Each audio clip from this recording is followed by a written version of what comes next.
অনতিবিলম্বে ইসলামের বিরুদ্ধে ষড়যন্ত্র বন্ধ করা হোক, নচেত মুসলমান ঘরে বসে থাকবে না। এই বসে থাকবেন? এই মিয়া, অনেক ডর, অনেক ভয়, মারা যাবেন, জেলে যাবেন। আরে যাবেন তো জেলে, তাতে কি? মামুনুল হক জেলে গিয়ে দেখাই দিচ্ছে না কি হয়েছে? কি হয়েছে? জেলে গিয়ে বহু আলেম মারা গেছে, কি হয়েছে? জান্নাতের রাস্তার খোঁজ পেয়েছে, সুঘ্রাণ পেতে পেতে জান্নাতের দিকে রওনা দিয়েছে তারা। সর্বক্ষেত্রে জিহাদের জন্য রেডি থাকতে হবে। জানি না কই দিন বাসি। রেডি? বলেন কয় শ্রেণীর মানুষ আল্লাহর মেহমান? এক নাম্বার, আল গাজী ফি সাবিলিল্লাহ, যারা আল্লাহর রাস্তায় কি করে, মানে আল মুজাহিদুনা ফি সাবিলিল্লাহ। আল গাজী ফি সাবিলিল্লাহ আই আল মুজাহিদ ফি সাবিলিল্লাহ, যারা আল্লাহর রাস্তায় জিহাদের জন্য প্রস্তুত এবং জিহাদের জন্য মাঠে প্রস্তুত, তারা সরাসরি আল্লাহর মেহমান। তারপরেও কিন্তু তিতা লাগবে, এখন একটু মিঠা লাগতেছে না? এটার মধ্যে আমি কিছু চিরতার পানি ঢেলে দিই। সমস্যা আছে কিছু, সমস্যা আমাদের মধ্যে, মানুষের মধ্যে নেই। সমস্যা তো আমাদের মধ্যে। যেই কারণে আমাদের এত সমস্যা, আমাদের এত পরাজয়, এত কষ্ট, আমাদের এত দিক থেকে নির্যাতনের শিকার হতে হচ্ছে। বিষয়টা খুবই গুরুত্বপূর্ণ। বলেন কয় শ্রেণীর মানুষ আল্লাহর মেহমান? এক নম্বর, যারা কি করে? আবার বলেন এক নম্বর কি? আবার বলেন এক নম্বর কি? এটা মুখস্থ করবেন, এটা মুখের যত্ন থাকবে। জেহাদ শুনলে যাতে মনে হয় জেহাদ এটা ইসলামের অবিচ্ছেদ্য অংশ, এটাকে যাতে সন্ত্রাসী কর্মকাণ্ডের সাথে কেউ মিলাতে না পারে। আল হাজ্জু, হাজী সাহেব যারা হজ করতে যায়, আল হাজ্জু দুইটা অর্থ হবে। যারা হজ করতে যায় তারা আল্লাহর মেহমান। আর আল হাজ ইসমে ফাইলের আগে যদি আলিফ লাম যুক্ত হয় তখন হয় আল্লাযী হাজ্জা, যে হজ করে ফেলেছেন। তো যারা হজ আপনারা করে ফেলেছেন, হজ করে এসছেন 2021 সালে, আপনি হজ করে এখানে এসে বসেছেন। যারা এবার হজ করতে যাচ্ছেন তারাও আল্লাহর মেহমান, যারা হজ করে এসেছেন তারাও আপনারা আল্লাহর মেহমান। সুবহানাল্লাহ বলেন। এবার আলহামদুলিল্লাহ বলেন। অনেক হাজি আছেন আল্লাহর মেহমান। ওয়াল মুতামির, মুতামির মানে যারা উমরা করে, উমরাকারী, তারাও আল্লাহর মেহমান। এবার বলেন কয় শ্রেণীর মানুষ আল্লাহর মেহমান? আল গাজী ফি সাবিলিল্লাহ, আল গাজী ফি সাবিলিল্লাহ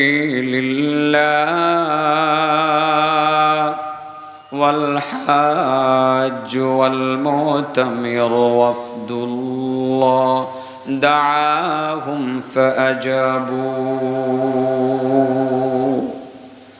আল্লাহর রাস্তায় যারা জিহাদ করে তারা আল্লাহর মেহমান, যারা হজ করতে যায় তারাও আল্লাহর মেহমান, যারা উমরা করতে যায় তারাও আল্লাহর মেহমান। দাআহুম ফাআজাবু, আল্লাহ তাদেরকে দাওয়াত দিয়েছেন আর তারা আল্লাহর দাওয়াত কবুল করে আল্লাহর মেহমান হয়ে গেছে। মজা লাগছে না? হজ করতে যাবেন, আল্লাহর মেহমান হয়ে গেছেন। কিন্তু মেহমান যে হয়েছেন, আল্লাহর এখানে যে যাইবেন, রাস্তা দিয়ে যে একটা আকাম করে গেছেন, আল্লাহ কাছে যাওয়ার পরে যে কবেন আমার মেহমান ছিলা, তালিকায় নাম লিখছিলাম, এখন কাইটটা দিছি, যাও, তোমার লগে আমি আর কোনো কথা বলতাম না, এটা বললে লজ্জা লাগবে নি? লাগবে? এবার আলোচনা শুনেন, এটা আমার ওয়াজ। এতক্ষণ যা কইছি বোঝানোর জন্য, এই ওয়াজটা বোঝানোর জন্য এই কথাগুলো বলছি। আমরা তো মিঠা মিঠা কথা শুনি, উজু করে মসজিদে গেলে আল্লাহর মেহমান, জেহাদের মাঠে গেলে আল্লাহর মেহমান, জেহাদের মাঠের থেকে ফেরার সময় আল্লাহর মেহমান, হজ করতে গেলেন আল্লাহর মেহমান, উমরা করতে গেলেন আল্লাহর মেহমান। অথচ আল্লাহ রাসূল বলেন সালাসাতুন লা ইউকাল্লিমুহুমুল্লাহু ইয়াওমাল কিয়ামা, দুনিয়াতে 3 প্রকার মানুষ এমন আছে যাদের সাথে আল্লাহ রাব্বুল আলামিন কিয়ামতের ময়দানে তাদের মেহমানদারি করবেন, দূরের কথা তাদের সাথে কোনো কথাই বলবেন না। 1 নম্বর আল মান্নান।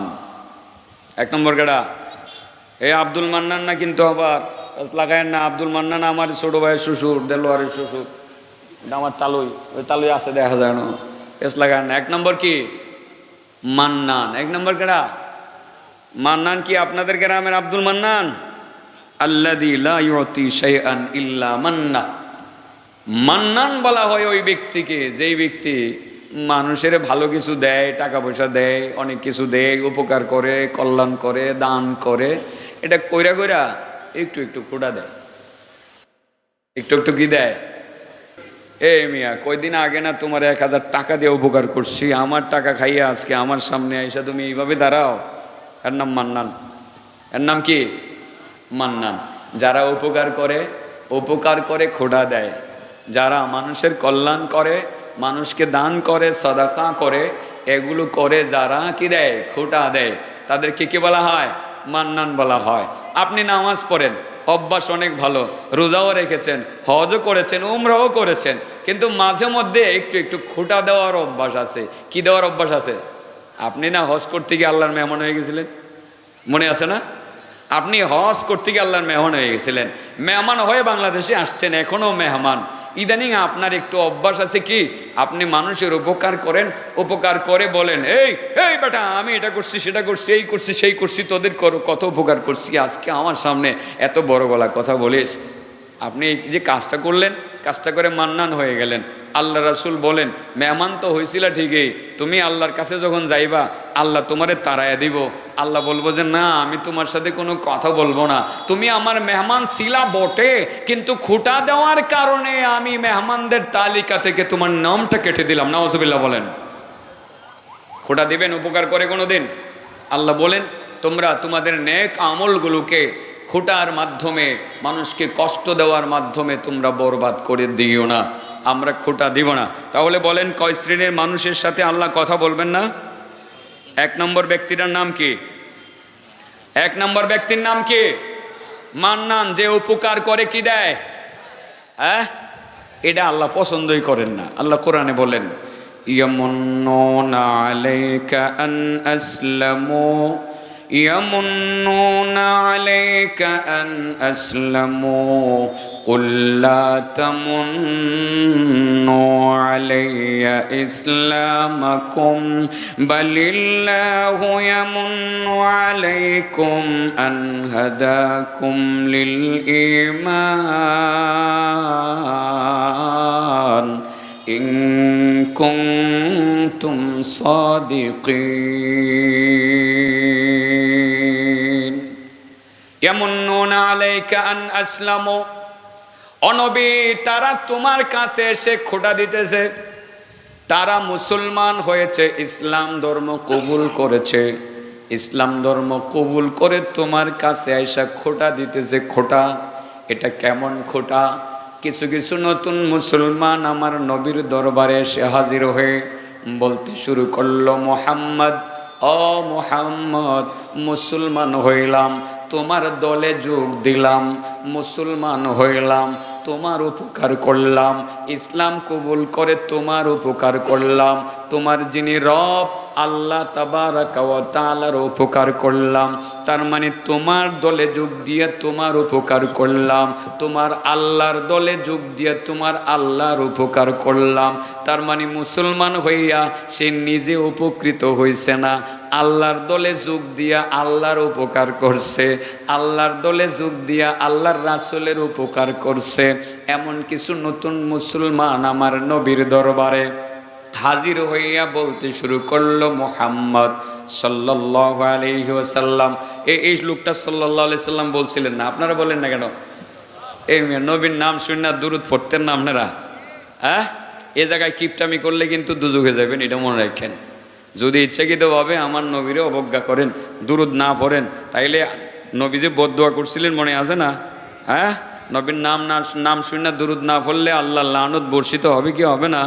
তো আপনি দূরত্ব পড়ছেন না কেন? সেই নতুন মুসলমান তো বুঝেই না। সেই নতুন মুসলমান তখন মুসলমান হয়েছে তো মূলত টাকা পয়সা কামাই করার জন্য। কিসের জন্য? যে ইসলামের জয় যেভাবে দেখতেছি, মুসলমানের জয়, মুসলমানের বাহিনীর জয় যেভাবে চলছে, মুসলমান হইলে বুঝি টাকা পাওয়া যাবে, মুসলমান হইলে বুঝি পয়সা পাওয়া যাবে।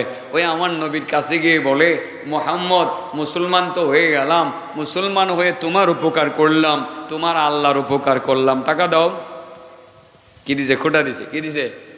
খোঁটা। যে মুসলমান হয়ে তোমার উপকার করছি না, আল্লাহ রাব্বুল আলামিন আসলে খোটা পছন্দ করেন না। এজন্য আল্লাহ নবীর উপরে কোরআনের আয়াত নাজিল করে জানিয়ে দিলেন, ইয়ামুন্নুনা আলাইকা আন আসলামু ইয়ামুন্নুনা আলাইকা আন আসলামু কুল লা তামুন্নু আলাইয়া ইসলামাকুম বালিল্লাহু ইয়ামুন্নু আলাইকুম আন হাদাকুম লিল ঈমান ইন কুনতুম সাদিকিন। ও নবী, তারা তোমার কাছে এসে খোঁটা দিতে আছে, তারা মুসলমান হইয়া আমার উপকার করেছে, তোমার উপকার করেছে। নবী তুমি বলে দাও তোমরা খোঁটা দিও না, কারণ আল্লাহ খোঁটাকে পছন্দ করেন না। তোমরা খোঁটা দিও না। লা তামুন্নু আলাইয়া ইসলামাকুম, তোমরা মূলত ইসলাম ধর্ম কবুল করে নবীরও কোনো উপকার করতে পারো নাই, আল্লাহরও কোনো উপকার করতে পারো নাই। বরং তোমরা যে মুসলমান হইছো, আল্লাহ যে তোমাদেরকে মুসলমান বানাইছেন, বরং আল্লাহ নিজেই তোমাদের উপকার করেছেন। ঠিক না ভাই? ঠিক। আলহামদুলিল্লাহ। আপনি কি আল্লাহর কাছে বলছিলেন যে আল্লাহ আমারে মুসলমান বানাও?